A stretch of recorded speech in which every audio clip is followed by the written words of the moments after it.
So let's start it off in the Mountaineer State. Let's head over to the Hill. The George Washington Patriots taking on the Woodrow Wilson Flying Eagles for game of the week. It was a rainy night all over the region, no different here. First drive for GW, Jaden Black getting the ball early and making the most of his touches. He gets to the outside for the first down. Next play, he finishes the job. Black jumps over a lineman and sprints for the end zone. Nobody's going to catch him. Patriots go up 7-0 early in this one. And hey, the cheerleaders, they had the ponchos on at this game. They were looking even more wet than I was with my jacket on as well. They were loving it. GW lines up for the kickoff. They squib it right to the Flying Eagles. They touch the ball. They can't secure it. Patriots get the ball back. This time, it's Cy Persinger with the read option and keeps it himself. He cuts up field and goes through two defenders for the touchdown. Patriots go up 2 scores, and Woodrow Wilson's offense was not on par today. Patriots stop them 3 and out. They get the ball back. Jaden Black again gets it on the ground, stretching out for the touchdown. This was not close at all. But the Patriots, they win it 42-0.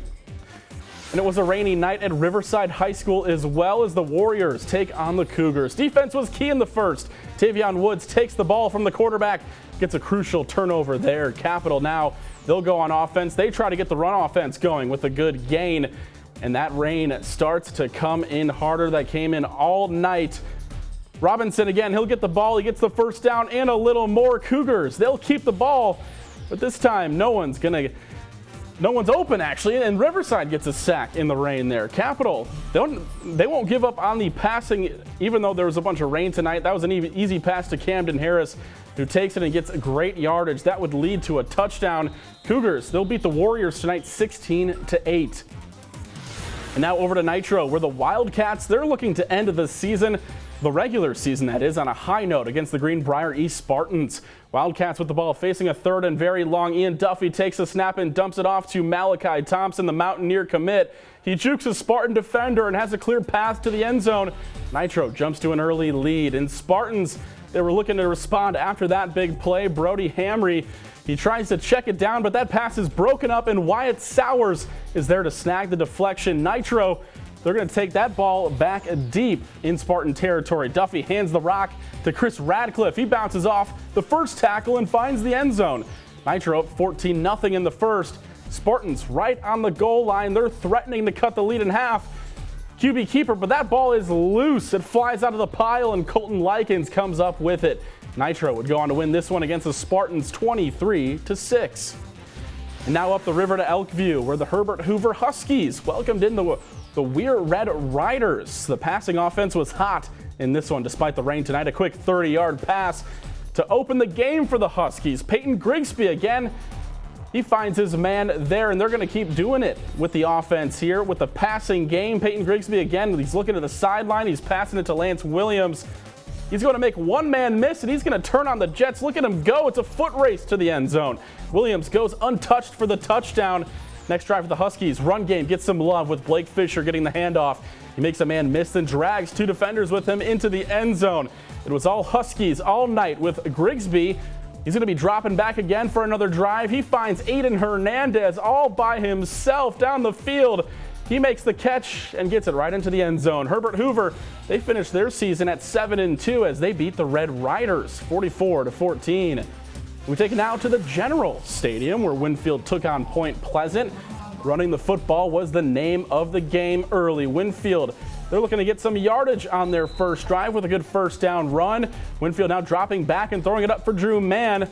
He's going to be in the end zone looking for an easy touchdown grab right there for the Generals. Point Pleasant, they're going to look to catch up by getting some yards on the ground as well in this rainy atmosphere, but they fumbled at one drive, and they kept getting stopped after that by the General defense. It was lopsided in this one.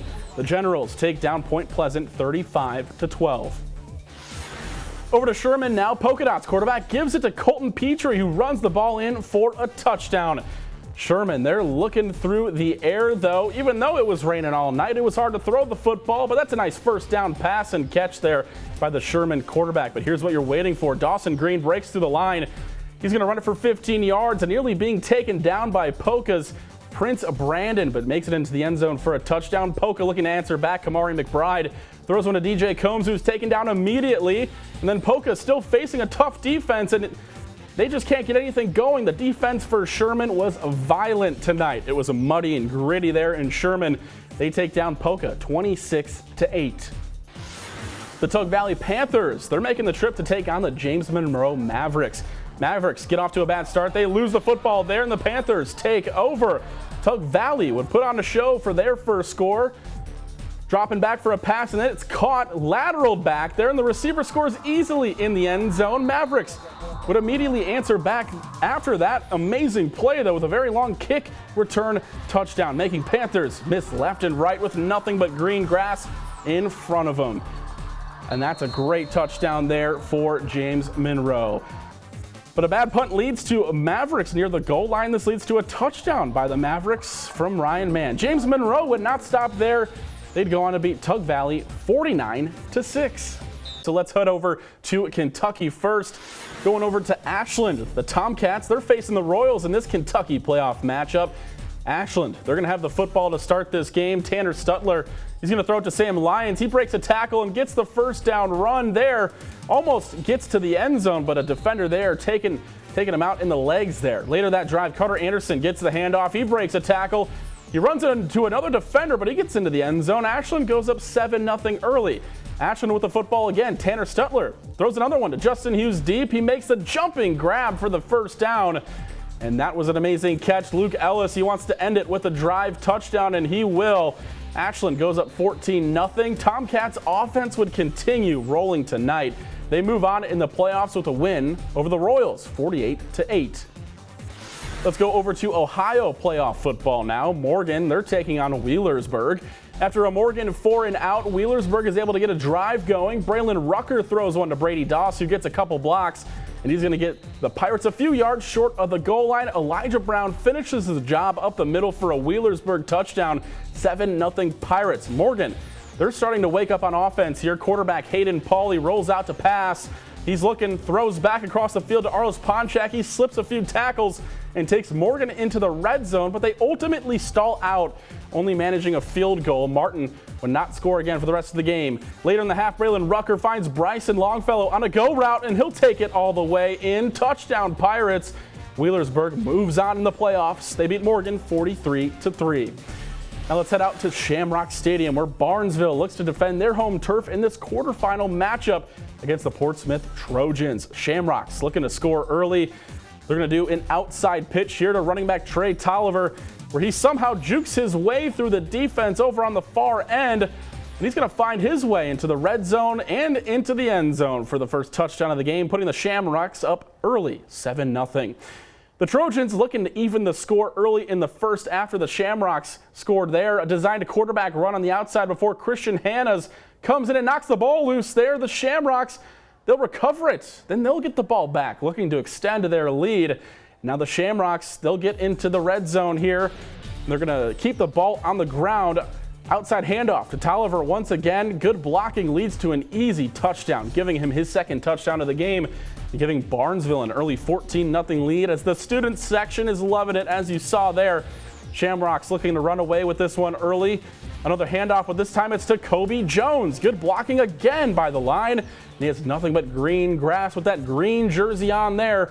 He strolls in for the touchdown. Shamrocks come out hot and never stopped as they run away with this one 34-0.